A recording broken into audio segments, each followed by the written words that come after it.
Halo adik-adik, Assalamualaikum warahmatullahi wabarakatuh. Salam Pramuka. Adik-adik sekalian, untuk kesempatan kita hari ini, kita akan mempelajari tentang sandi, atau kita akan mengenal tentang sandi pramuka. Nah, sebelum kita lanjut, kita harus tahu dulu apa itu sandi. Nah, sandi berasal dari bahasa Sanskerta yang mempunyai arti menyembunyikan atau rahasia. Jadi artinya sandi itu adalah menyembunyikan atau rahasia. Lanjut adik-adik, sandi merupakan salah satu cara. Jadi salah satu cara yang dikenal untuk mengirim suatu berita atau pesan yang bersifat rahasia. Jadi hanya pengirim dan penerima saja yang dapat mengetahui isi pesan yang dikirim kepada kita.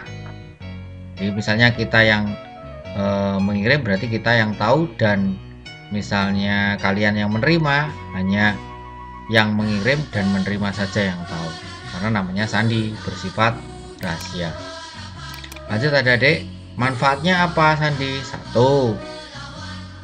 Sebagai komunikasi antar regu pramuka, karena dalam suatu kegiatan pramuka itu biasanya dibentuk kelompok atau regu, karena kita penggalang regu ya, dibentuk regu-regu. Nah, tentunya membutuhkan komunikasi antar anggota regu yang tidak diketahui oleh regu lain. Kalau kita berkomunikasi antar anggota dalam satu regu, terus kelompok lain atau regu lain tahu, nah nanti akan mungkin kalau ada pertanyaan, ada jawaban, mungkin akan digunakan oleh kelompok lain, sehingga perlu berkomunikasi dengan menggunakan atau memanfaatkan sandi. Lanjut, yang kedua, manfaatnya adalah meningkatkan kecerdasan. Mengapa kok meningkatkan kecerdasan? Karena dalam memecahkan suatu sandi pramuka, para anggota dituntut untuk berpikir, lagi untuk berpikir, yang mana hal ini dapat meningkatkan kecerdasan bagi para anggota. Ini bagi ya, jadi berpikir dulu untuk membacakan. Yang ketiga, meningkatkan daya ingat, karena sandi pramuka banyak macamnya, jadi bukan cuma satu adik-adik, jadi banyak sandi itu, banyak sekali macamnya. Nah, secara langsung para anggota diharuskan untuk hafal sandi-sandi tersebut, karena kalau tidak hafal maka tidak bisa memecahkan sandi itu maksudnya bagaimana. Nah, dengan demikian, dengan hafal akan dapat membantu meningkatkan daya ingat para anggotanya. Yang keempat, manfaat sandi adalah sebagai sarana permainan dalam kegiatan pramuka. Nah, sandi itu juga dapat digunakan untuk permainan dalam kegiatan pramuka. Pelengkap, ini pelengkap ya, pelengkap game, outbound, atau bisa digunakan sebagai tantangan untuk melakukan perjalanan selanjutnya dalam sebuah penjelajahan. Dari dalam sebuah penjelajahan itu, misalnya kita mau berangkat, kita dikasih sandi, kita pecahkan dulu. Oh, ini maksudnya bagaimana? Mungkin jalan ke arah utara, berarti kita kalau sudah bisa memecahkan, oh berarti kita itu ternyata harus berjalan ke arah utara. Mungkin berapa meter atau berapa berapa jengkal. Nah, setelah di situ nanti mungkin di situ akan ketemu lagi dengan sandi lagi. Oh, kita disuruh kemana lagi nih? Kita pecahkan dulu sandinya, dan setiap seperti itu biasanya sandinya berbeda-beda. Mungkin di sini sandinya begini, di sana sandinya beda lagi, di tempat lain sandinya beda lagi. Nah, kita harus bisa memecahkan sandi itu. Bagaimana cara memecahkannya? Berarti kekompakan anggota regu itu sangat diperlukan kalau seperti itu. Lanjut adik-adik, untuk yang kelima, manfaat sandi adalah sebagai sarana belajar menyelesaikan masalah. Nah, dengan sandi pramuka, itu para anggota pramuka akan dihadapkan dengan suatu permasalahan. Nah, jelas itu ada masalah, karena kalau kita tidak bisa memecahkan, kita tidak bisa melangkah selanjutnya.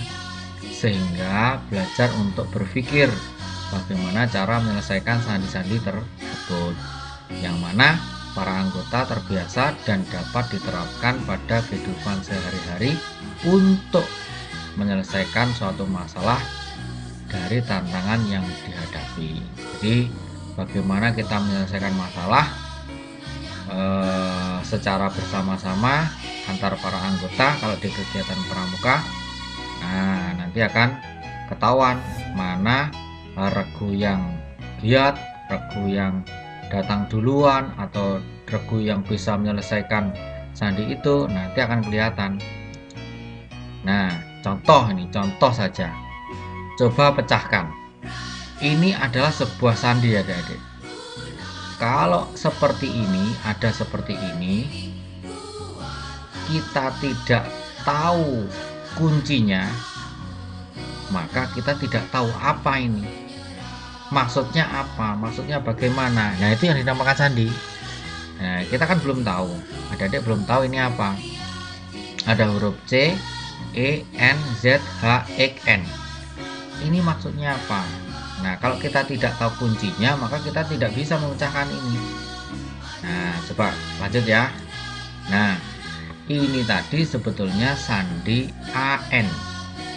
Sandi AN. Ini kuncinya. Kuncinya kita buat kolom seperti ini, kemudian kita bagi menjadi dua, ya kan.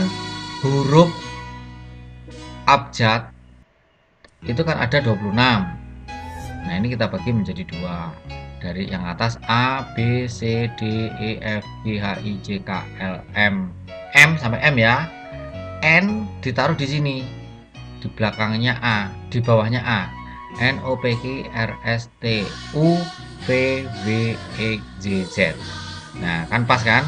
Nah, kenapa dinamakan sandi AN? Karena A itu sejajar dengan huruf N. Ini sejajar, makanya dinamakan sandi AN, sejajar. Sudah paham kan? Nah, kalau ini kita sudah tahu kuncinya seperti ini, maka nanti kita akan memecahkan, kita bisa memecahkan yang tadi ya. Hasilnya seperti ini ya, gampang kan? Dari A sampai M, kemudian AN, N nya sejajar dengan ini sampai Z. Lanjut ya, ini kuncinya. Nah, tadi ada seperti ini, C, E, N, Z, H, X, N. Bagaimana cara menggunakannya? Kita lihat kuncinya. Kalau huruf C berarti kan ini. Kalau C berarti ini maksudnya huruf P. Saya ulang. Kalau ini huruf C berarti maksudnya huruf P. Kalau ini huruf E berarti ini sebetulnya huruf R. Kalau ini huruf N berarti N ya. Ini kan, bawah ini kan, berarti ini maksudnya ini huruf A. Kalau ini huruf Z, ini berarti ini huruf M. Kalau ini H berarti huruf U. Kalau ini X berarti huruf K. Kalau ini huruf N berarti huruf A. Coba kita pecahkan ya. Nah, ini pertama C. Oh, ini yang tadi ya. C berarti P kan? P. E kan? Berarti R. Kemudian N. Mana N? N. Nah, ini berarti huruf A. Berarti Z. Ini Z kan? Berarti huruf M. H berarti huruf U. X. Ini X. Berarti huruf K. Huruf K. Oh, ini ke sini, mulai ke sini. Huruf K. X berarti huruf K. kemudian N berarti huruf A. Jadi menjadi seperti ini adik-adik. CENZHXN itu dibaca pramuka. Nah, mudah kan sebetulnya? Karena kita tadi belum tahu kuncinya. Kalau kita sudah tahu kuncinya, mudah. Jadi CENZHXN dibaca pramuka. Nah, kalau kita mempunyai sesuatu, kita taruh kuncinya, namanya mungkin ini di kode sandi AN thread seperti ini, kita kirim ke sana. Yang pernah belajar seperti ini langsung tahu, wow ini maksudnya seperti ini, langsung sana buat kuncinya, diterjemahkan, langsung jadi seperti ini, pramuka. Udah deh ya, mudah kan? Nah, tugasmu adalah coba pecahkan ini dengan menggunakan sandi AN tadi. Ada N, X, H, kemudian O, N, A, T, T, N, kemudian Z, R, A, B, N, Q, V, kemudian C, E, N, Z, H, X, N. Nah, ini coba kalian pecahkan, maksudnya apa ini, menjadi kalimat apa ini ya. Nah, jawaban kemudian ini ditulis dulu, kuncinya ditulis, sandinya biar mudah, kuncinya dulu ya ditulis, kemudian ini ditulis, ini soalnya, kemudian tulis jawabannya di bawahnya, foto, kemudian kirim ke wali kelasnya masing-masing. Nah, demikian adik-adik untuk kegiatan kita untuk di kesempatan hari ini. Untuk minggu depan akan kakak tambah dengan sandi yang lain, sehingga adik-adik nanti mempunyai banyak sandi dan nanti paham dan bisa memecahkan sandi-sandi pramuka lainnya. Nah, ada kurang lebihnya mohon maaf, dan akhirnya billahi taufiq wal hidayah, ihdinas siratal mustaqim. Wassalamualaikum warahmatullahi wabarakatuh. Salam pramuka.